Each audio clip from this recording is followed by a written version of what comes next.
Your Excellency, the President, together with the First Lady, the Deputy President, our speakers, the Ichung'wah family, and all the distinguished mourners that have come this afternoon and today to mourn the departing of our patriarch. Naomba niwasalimu wote. Bwana Yesu asifiwe. Bwana Yesu asifiwe tena. Asante. I want to take this opportunity on behalf of the Senate of the Republic of Kenya that works so well with our colleagues in the National Assembly, and also on behalf of the people of a very famous address in Kericho, where this patriarch of ours traces his roots, to pass my condolence to this family and to the people of this community for the passing on of a very distinguished statesman. Before I go far, Your Excellency, together with the family, allow me to use this opportunity to perhaps request all the senators that are here.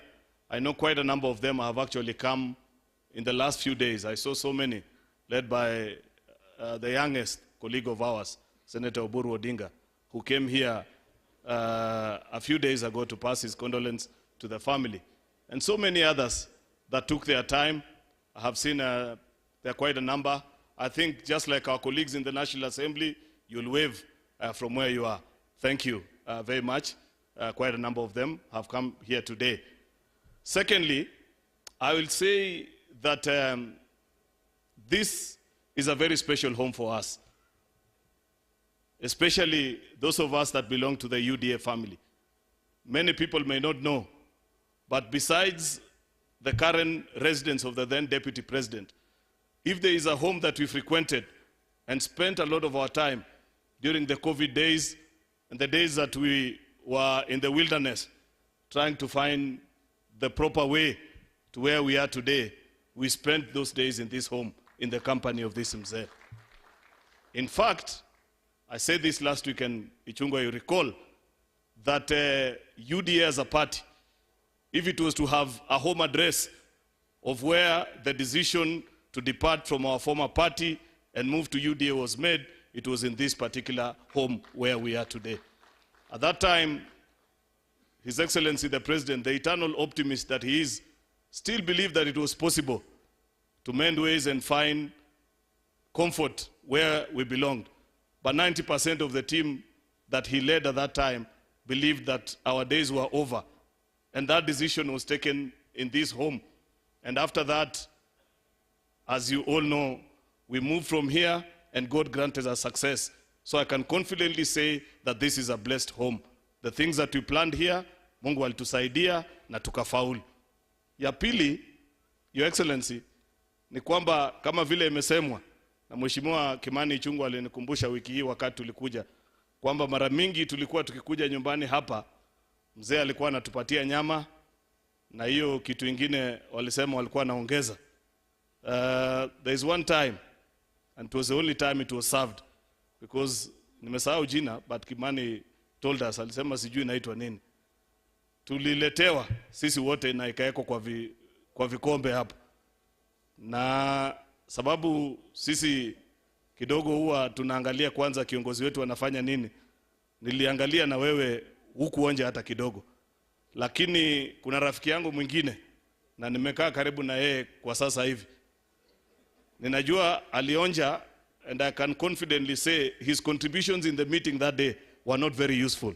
Sijui ilikuwa na nini, lakini niliona baadaye Kimani aliambia mzee hii ni watu ya AIC. Baada hiyo siku hiyo maneno haikuwa inaletwa tena. So this is a very important home for us. We celebrate this mzee. We are happy for the person that he raised in the family and in the name of Kimani, who is our colleague. Just like Junet has observed, there are two traits of this mzee that I see in the life and the leadership of our colleague, Mheshimiwa Kimani Ichung'wah. Number one, because ukisoma hii kitabu ya wasifa ya mzee, inasema yeye alikuwa mtu wa kuzungumza ile na vile anaona maneno. Those that know Mheshimiwa Kimani Ichung'wah, they also know that to Kimani Ichung'wah, black is black and white is white. There are no gray areas for him. And by the way, many times that gets him into a lot of trouble. Some of us, we know how to, maybe, we don't have the kind of courage that you have, Kimani. And to Kimani, if he likes something, he will say, I like it. If he doesn't, he will say, I don't like it. And many times people take offense. But that has been also very useful in our political journey.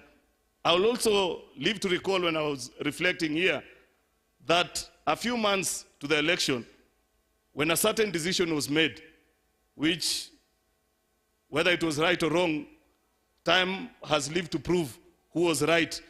Between those who said we take a particular position, I'm avoiding to say you, Your Excellency, but you know that, and those like Kimani, who put their foot down and said that this is a wrong decision. In fact, on the day that the unveiling was being done, Kimani never showed up to that meeting.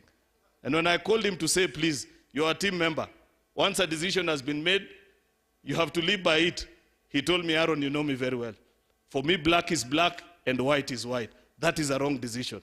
I thought he was wrong, but over time, the country has come to realize Kimani was right indeed. That was absolutely wrong. Second thing that I know about this Kimani, it has been said in the manuscript that this Mzee knew so many languages to show that he was a true Kenyan.